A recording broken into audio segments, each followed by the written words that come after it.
Hello, I'm going to be reviewing this new movie, Sinners.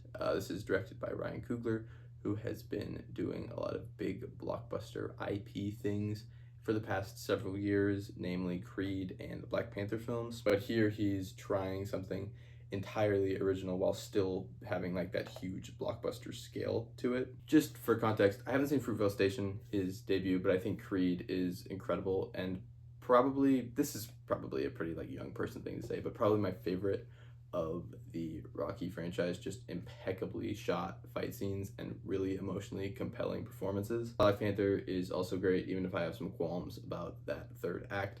Wakanda Forever works really well as like a tribute to Chadwick, and I think considering the circumstances, it's pretty well made as a film, even though it is kind of messy, and I think it does work better as a tribute than like as an actual story. But here he's finally kind of freed from the IP stuff he's been doing and is doing something completely original. And this is very, very original, like a completely unique experience. Sinners is a lot of stuff and it's blending a lot of different things, and it ends up coming together to create like a completely utterly unique cinematic experience. Just to list off some of like the influences and the ideas in this film and the genres as well. It's like a horror period piece musical that is about vampires and has some like Dusk Till Dawn elements to it, and then it like, the first half is pretty normal, and then the second half, the crazy vampire stuff starts to really kick in. But thematically, it's also very busy, tackling stuff like cultural appropriation, along with like the exploitation of Black musicians and the connection that people have to their ancestors and the things they inherit from them, whether that be trauma or talent. And then it also has a lot of religious undertones as one of the leads of this film.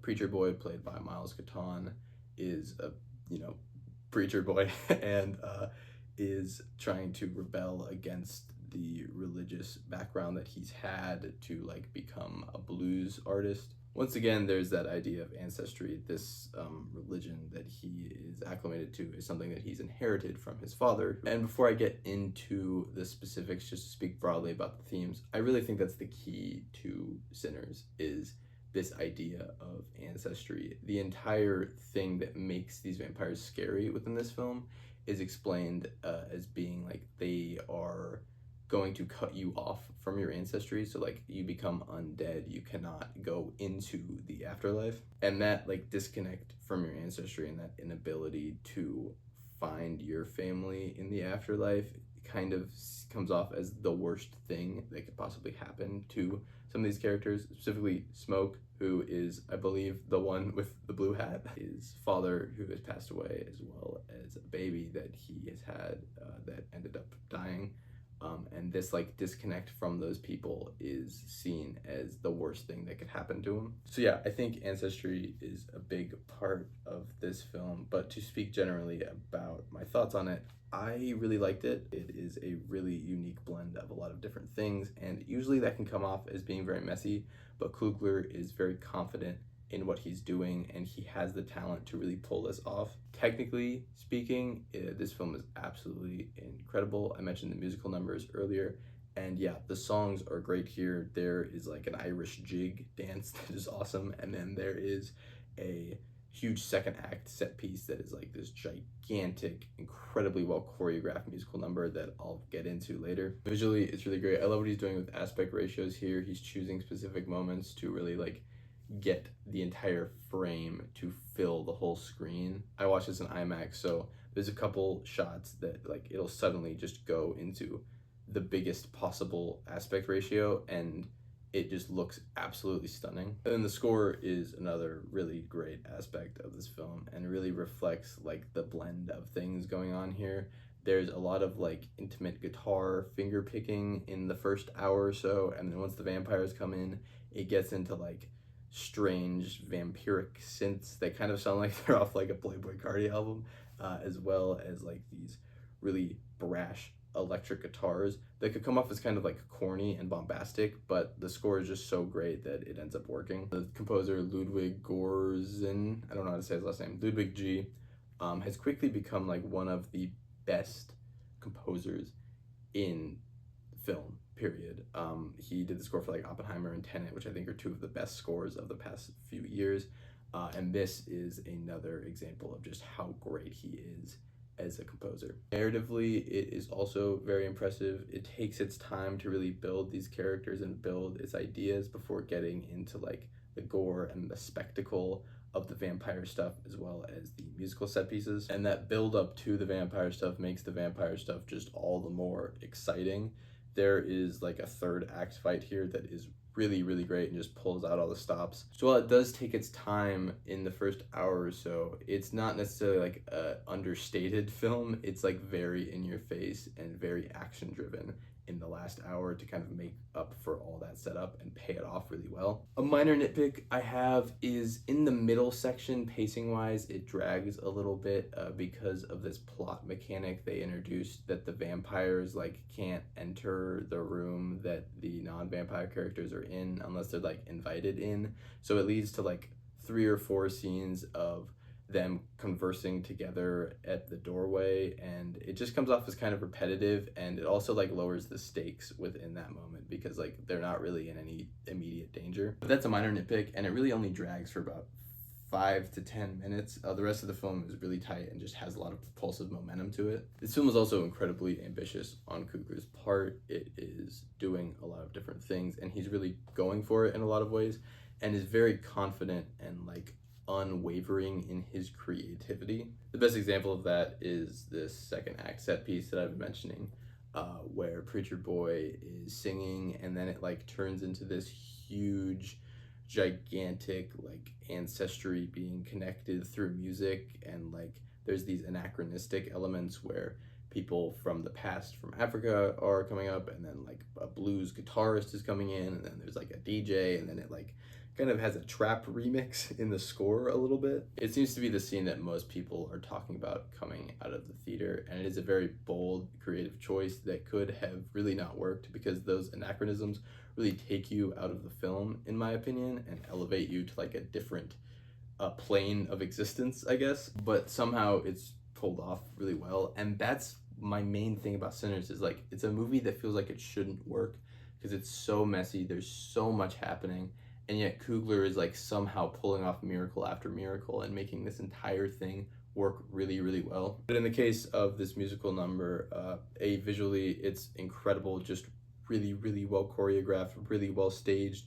The costuming is incredible. He picks the exact right moments to have these like out of place dancers within the frame, and then it ends up like leading narratively into something that makes sense. I understand why this is very like out of place for some people, but the supernatural elements of the vampires and like the way that they kind of are immortal and operate outside of time really makes this fit within this film for me. And the way that it transitions really well from this scene into like the vampires looking in on this scene and being like envious of what this is, which then again touches and leads directly into like the cultural appropriation going on here, is just absolutely brilliant and does a great job of like keeping the film on track, because this is a sequence that could be like a huge third act set piece that is like the big thing, but the narrative still has to keep going, and the film does a really great job of maintaining that momentum while still having like a huge, almost like out of body experience moment for the viewers only just an hour into the film. I also want to mention Miles Canton, who I believe this is his first